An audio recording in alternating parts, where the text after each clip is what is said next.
수도 배관은 영구적인 수명을 갖고 있지 않습니다. 따라서 수명이 닿으면 교체해 주는 것이 정답입니다.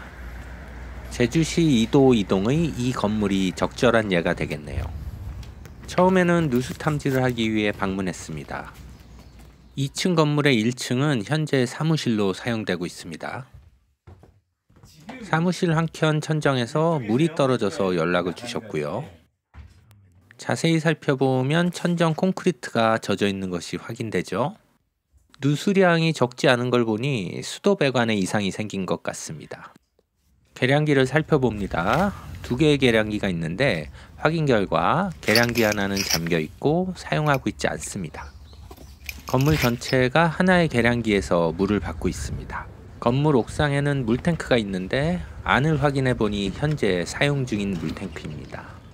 물이 꽉 차 있죠? 볼을 누르면 물이 나옵니다. 2층에 올라와서 싱크대를 보았습니다. 수전이 2개 있죠? 누수탐지 베테랑이라면 이게 무슨 의미인지 알 것입니다.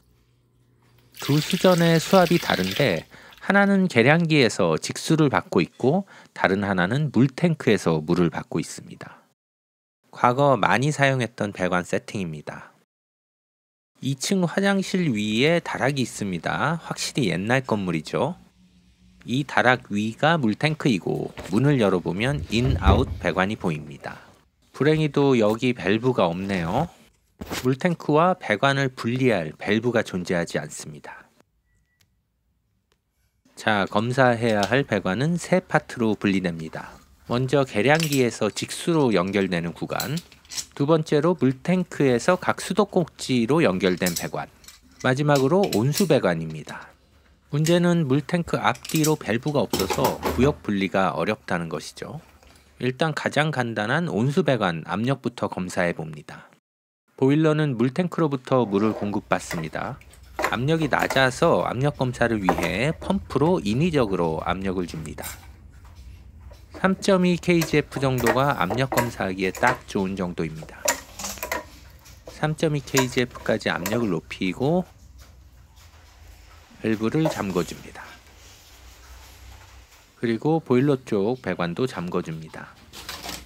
검사 결과 온수 배관에는 압력 하락이 확인되지 않습니다. 다음으로 검사가 가능한 배관이 직수 배관인데 직수 배관의 문제는 1층까지 모두 하나의 배관으로 봐야 한다는 것이고 물탱크 볼탑의 고장이 있거나 1층에 누수가 있을 수도 있습니다. 직수 배관에서 압력 하락이 확인되었습니다.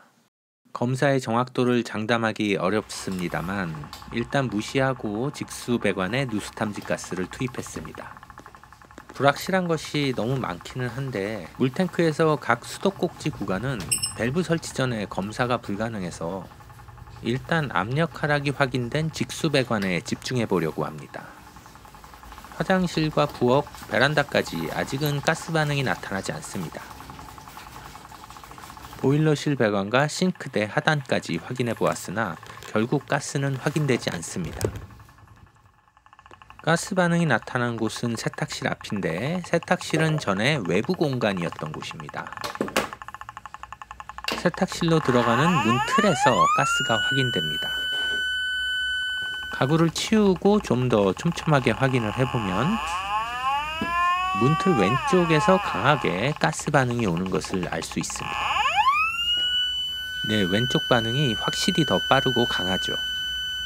세탁실 안쪽에서도 가스 탐지를 해보았는데 동일한 결과를 나타냅니다.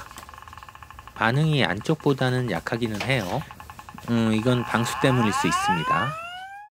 여기서 한 가지 고민을 해봅니다. 이 건물의 배관은 PPC입니다. 30년이 넘어서 이제는 수명을 다한 배관이죠. 경험상 PPC는 누수 탐지 후 배관을 수선해 놓으면 몇 달 후 다른 곳이 터져 다시 연락이 옵니다. 누수 탐지보다 전체 배관을 교체하는 것이 장기적으로 비용을 아끼는 방법입니다. 고객님께 내용을 말씀드리니 배관 교체를 해달라고 하시네요. 비용 부담이 적은 노출 배관으로 작업하기로 하였습니다. 물이 공급되어야 하는 공간은 먼저 세탁실, 그리고 이 집에 하나 있는 화장실과 그 옆에 있는 부엌, 부엌 옆에 있는 보일러실, 마지막으로 복도에 있는 수전까지입니다. 2층으로 올라가는 배관은 1층 화장실 비트 속에 있습니다. 계량기는 1층용이고요. 왼쪽 배관이 2층으로 올라가고 있죠. 그런데 2층에 올라가 보면 비트는 사라지고 복도가 있습니다.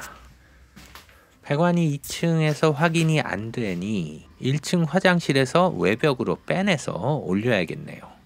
그게 제일 간단한 방법인 것 같습니다. 화장실 비트 위치로 밖에서 구멍을 뚫습니다. 천공 위치 정확히 마킹했고요. 한마드릴로 천천히 뚫어줍니다. 구멍으로 새 배관을 넣어줍니다. 비트 쪽은 일단 여기까지 하고 배관을 2층까지 끌어올립니다. 2층에서 배관은 천정을 따라 이동합니다.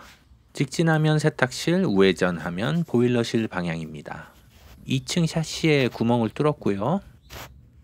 샤시의 배관이 손상되지 않게 이중으로 배관을 감싸고 엘보를 써서 아래로 향하게 해줍니다. 1층에 비트로 연결된 배관도 엘보를 끼워 놓았죠. 배관을 벽에 고정해 가며 1층에서 2층으로 새 배관을 연결해 줍니다. 세탁실 쪽 배관을 먼저 연결해 볼까요?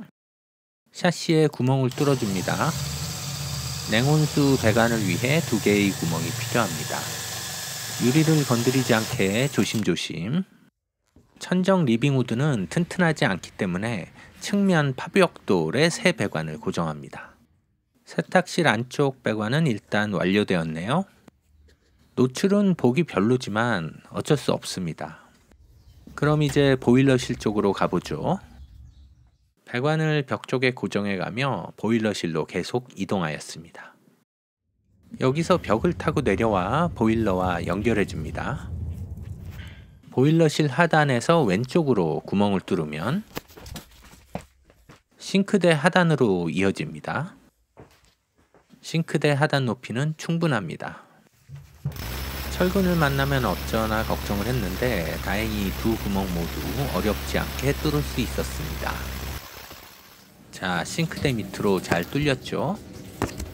싱크대 하단은 보이지 않는 공간이니 작업이 훨씬 수월합니다.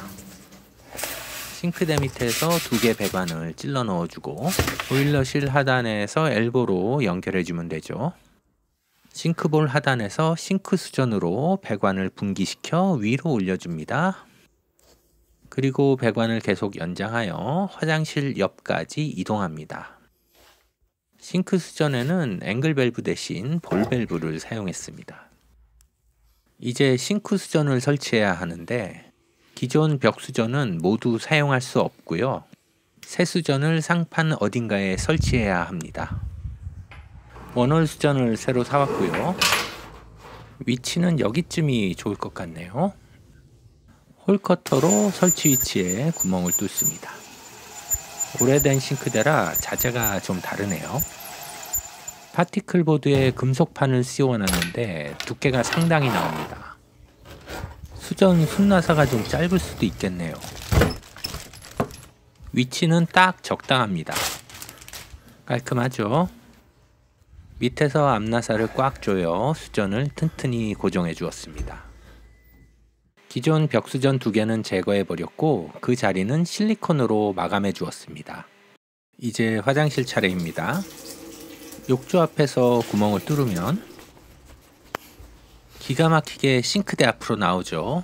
딱딱 맞네요. 싱크대 앞에서 엘보로 꺾어 화장실로 넣어줍니다. 이제 번거로운 화장실만 남았네요. 화장실에는 노출 구간이 많습니다. 일단 이렇게 해놓고 나중에 인테리어 새로 할 때 그때 벽 속에 숨기면 됩니다. 화장실 배관까지 모두 마무리되었습니다. 세면대 수전 냉온수, 샤워기 수전은 일반 수도꼭지로 해달라고 특별히 얘기하셨어요. 2층 작업이 모두 끝났습니다. 화장실과 싱크대, 보일러실 연결됐고 복도 수전도 만들어 주었습니다. 세탁기 수전까지 2층 모두 끝났고요. 이제 1층 배관만 연결해 주면 되겠네요. 이렇게 새 부속을 사용하고 계량기도 그렇죠. 살려줄 계획입니다. 위로 올라가서 먼저 PPC 배관을 절단 제거해 줍니다. 오래돼서 완전히 썩었죠. 1층 배관도 상태는 안 좋은데 나중에 문제가 되면 그때 교체하면 됩니다. 새 배관과 부속으로 2층 외부 배관과 연결을 마쳤습니다. 밸브도 1, 2층 각각 따로 달아주었고요. 이제 2층 밸브를 열어줍니다. 잘 나오는지 한번 보죠. 네, 아주 좋습니다. 일주일간 구독자가 2명 늘었네요. 손가락 한 번만 까딱해 주시죠.